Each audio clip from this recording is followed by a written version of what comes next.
Vivek Bharat channel ప్రేక్షకులకు నమస్కారం.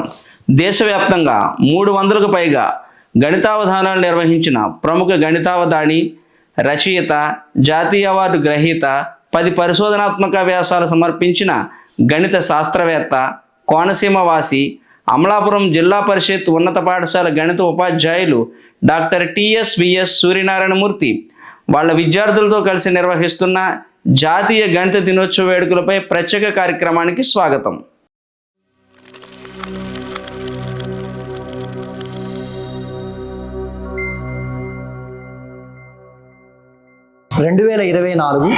జాతీయ గణిత దినోత్సవ సంబరాల్లో భాగంగా జిల్లా పరిషత్ ఉన్నత పాఠశాల అమలాపురం నందు మేము నిర్వహిస్తున్న కార్యక్రమాల్లో భాగంగా ఈరోజు జాతీయ గణిత దినోత్సవం అంటే ఏమిటి, ఎందుకు జాతీయ గణిత దినోత్సవాన్ని నిర్వహించుకుంటాం అనే విషయాల గురించి తెలుసుకుందాం. 1887 డిసెంబర్ 22వ తారీఖున శ్రీనివాస రామానుజన్ తమిళనాడులోని ఈరోడ్ గ్రామంలో జన్మించారు. అతి పేద బ్రాహ్మణ కుటుంబంలో జన్మించిన ఈయన చాలా దారిద్ర్యంతో చదువుకోవడానికి కూడా అవకాశం లేని పరిస్థితుల్లో ఉన్నారు. అటువంటి సందర్భంలో రామానుజన్ని ఒకసారి పాఠశాలలో క్లాస్ జరుగుతోంది. 3వ తరగతిలో క్లాస్ జరుగుతున్నప్పుడు అక్కడ ఉపాధ్యాయుడు ఒక లెక్క చెప్తున్నారు. నా దగ్గర 5 అరటిపళ్ళు ఉన్నాయి, 5గురికి ఇచ్చాను, ఒక్కొక్కడికి ఎన్ని వస్తాయి అని అడిగారు. వెంటనే విద్యార్థులు ఒక్కొక్క అరటిపండు వస్తుంది అని చెప్పారు. నా దగ్గర 10 అరటిపళ్ళు ఉన్నాయి, 10 మందికి పంచిపెట్టాను, ఒక్కొక్కడికి ఎన్ని వస్తాయి అని అడిగారు. మళ్ళీ విద్యార్థులందరూ 1 వస్తుంది అని చెప్పారు. ఈ విధంగా 2024 అరటిపళ్ళు ఉన్నాయి, 2024 మందికి ఇచ్చాను, ఒక్కొక్కరికి ఎంత వస్తుంది అని అడిగారు. మళ్ళీ విద్యార్థులందరూ ముక్తకంఠంతో 1 అని చెప్పారు. అంటే ఈ రకంగా ఏదైనా సంఖ్యని అదే సంఖ్యతో భాగిస్తే 1 వస్తుంది అని ఆ ఉపాధ్యాయుడు సామాన్యీకరణ చేశాడు. వెంటనే తరగతిలో ఉన్న ఒక విద్యార్థి లేచి, అసలు అరటిపళ్ళు లేవు, ఎవరికీ పంచిపెట్టలేదు, 1 వస్తుందా అని అడిగాడు.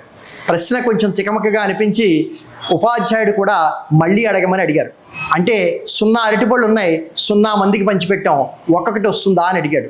అంటే 0ని 0తో భాగిస్తే 1 వస్తుందా అని ఆ 3వ తరగతి విద్యార్థి అడిగిన ప్రశ్నకి ఉపాధ్యాయుడికి కూడా నాటి కాలంలో సమాధానం దొరకలేదు. నాటి కాలమే కాదు, నేటి కాలానికి కూడా దానికి సమాధానం లేదు. ఈ రోజుకు కూడా దాన్ని అనిర్ధారక రూపము అని చెప్పి ఆ విధంగా విదిలేయడం జరిగింది.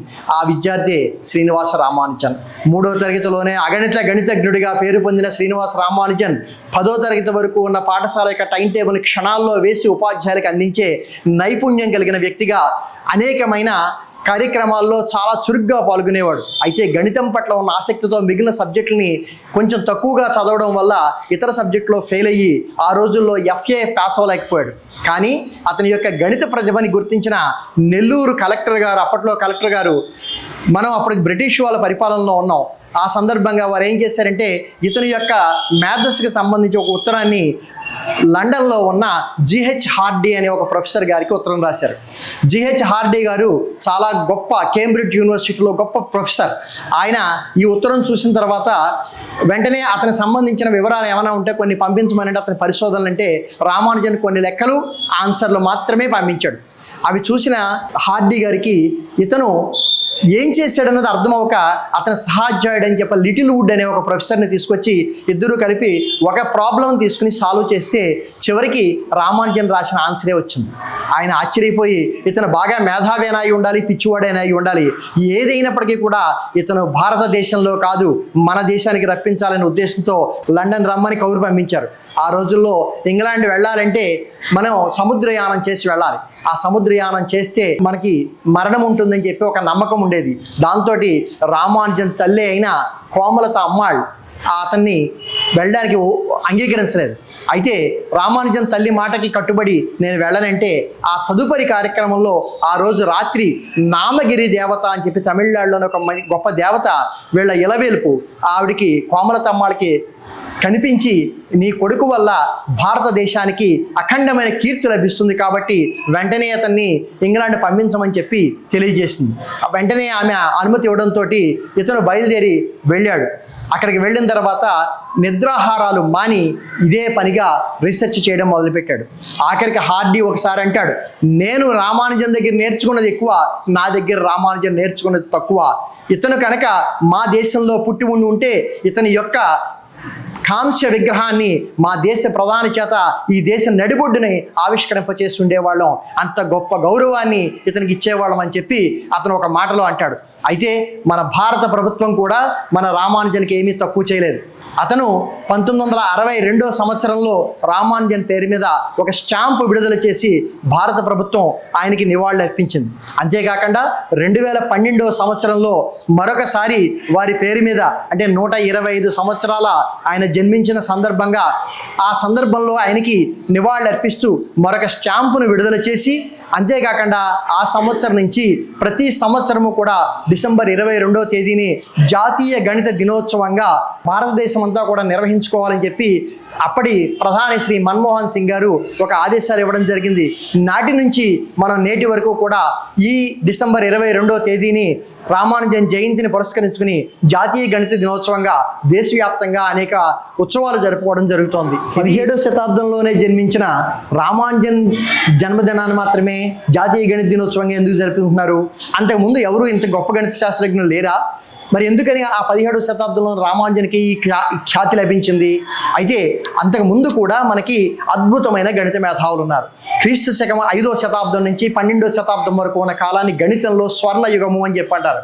ఆ కాలంలో భారతదేశంలో జరిగినంత గణితాభివృద్ధి ప్రపంచంలో ఏ దేశంలోనూ కూడా జరగలేదు. అంత గొప్ప గణిత ఖ్యాతిని మనకి అందించిన వాళ్ళలో మొట్టమొదటి వ్యక్తి క్రీస్తు శకం 5వ శతాబ్దంలో జన్మించిన వ్యక్తి ఆర్యభట్ట. ఈ కాలం ఆర్యభట్టతో మొదలుపెట్టి భాస్కరాచార్యుడితో ముగుస్తుంది. మధ్యలో 6 అఖండమైన గణిత మేధావులు, గణిత శాస్త్రజ్ఞులు ప్రపంచానికి అనేకమైన గణిత విజ్ఞానాన్ని అందించారు.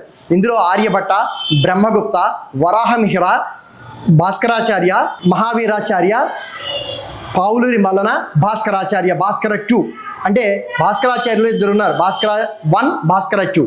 ఈ 12వ శతాబ్దంలో భాస్కరాచార్యుడు కనుగొన్న విషయాల వరకు మనం చూసినట్లయితే ఈ మధ్యకాలంలో జరిగిన అనేకమైన ప్రగతి, అత్యంతమైన ప్రగతి వల్ల, గట్టిగా చెప్పాలంటే న్యూటన్ గమన నియమాలు, గురుత్వాకర్షణ సిద్ధాంతాన్ని కనుగొన్న మొట్టమొదటి వ్యక్తి భాస్కరాచార్యుడు. అయితే తదుపరి దానికి సంబంధించినంత ఖ్యాతి, కీర్తి జరగకపోవడం వల్ల, పరిశోధనలు మన భారతదేశంలో జరగకపోవడం వల్ల 12వ శతాబ్దం నుంచి 17వ శతాబ్దం వరకు గణితపరంగా కానీ శాస్త్రపరంగా భారతదేశంలో అనుకున్నంత పరిశోధనలు జరగలేదు. అటువంటి సందర్భంలో 17వ శతాబ్దంలో ఒక ధృవతారలాగా రామానుజన్ వెలిగాడు. ఈ ధృవతారగా వెలిగి మళ్ళీ భారతదేశం యొక్క కీర్తి ప్రతిష్టల్ని ప్రపంచం నలుమూలలా కూడా భారతీయులంటే బానిసలు కాదు, భారతీయులంటే అఖండ మేధావులు, ఇటువంటి భారతీయుల విజ్ఞానాన్ని మనం నేర్చుకోవాల్సిన ఆవశ్యకత ఎంతనా ఉందని చెప్పి ప్రపంచ దేశాలు గుర్తించే విధంగా అత్యంత కృషి చేసిన వ్యక్తి రామానుజన్. రామానుజన్ గురించి చెప్పుకోవాలంటే మరొక విషయం ఏంటంటే రామానుజన్ సంఖ్య. రామానుజన్ సంఖ్య అనేది ఒక ప్రఖ్యాతమైన సంఖ్య.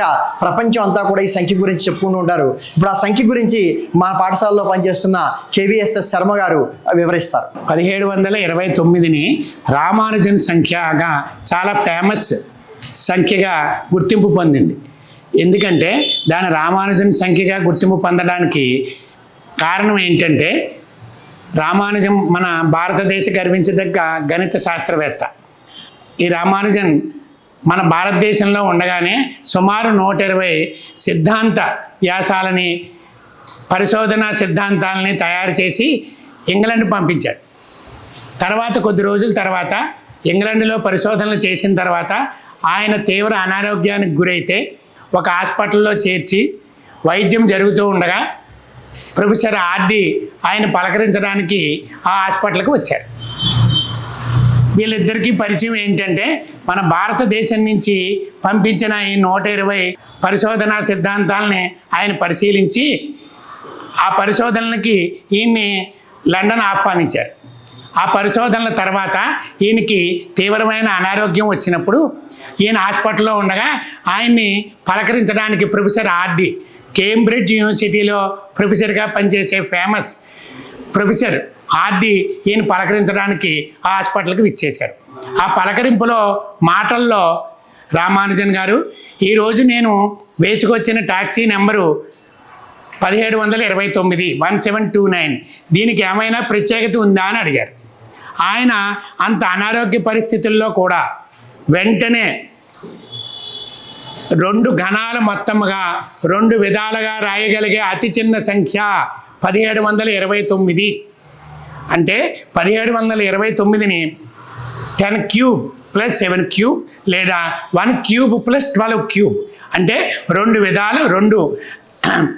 విధాలుగా రెండు ఘనాల మొత్తంగా రాయగలిగే సంఖ్యలు చాలా ఉన్నాయి. దాంట్లో అతి చిన్న సంఖ్య 1729 అని ఈయన చెప్పిన సమాధానం విని ప్రొఫెసర్ ఆర్డి ఆశ్చర్యపోయి రామానుజన్ యొక్క గణితం పట్ల ఉన్న అంకిత భావానికి అవ్యాజమైన ప్రేమకి చాలా ఆశ్చర్యం పొందారు. అప్పటి నుంచి ఈ 1729 ప్రపంచవ్యాప్తంగా రామానుజన్ సంఖ్యగా గుర్తింపు పొందింది.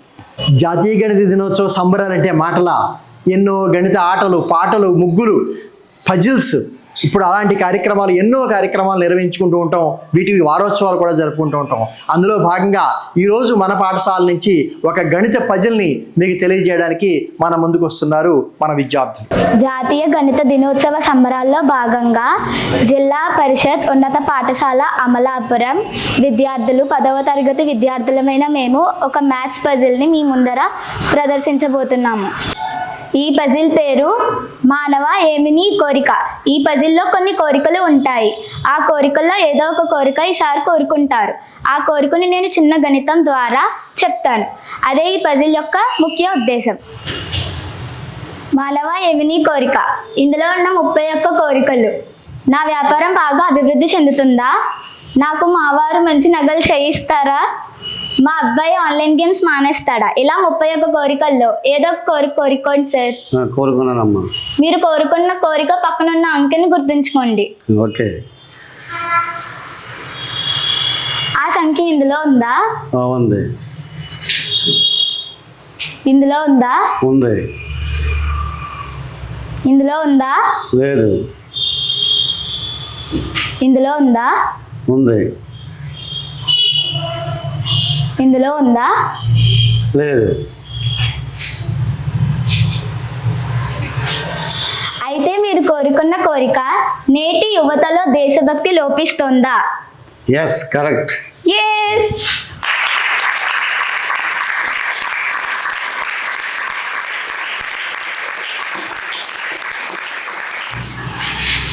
మనం ఏదైనా ఒక విషయాన్ని మనకి మనసులో అనుకున్న విషయాన్ని బయటికి ఎవరి వాళ్ళు చెప్పారంటే ఆ కిక్కే వేరు. అందుకనే జ్యోతిష్ పండితులు చాలామంది కూడా ఇవాళ క్లిక్ అవుతున్నారు.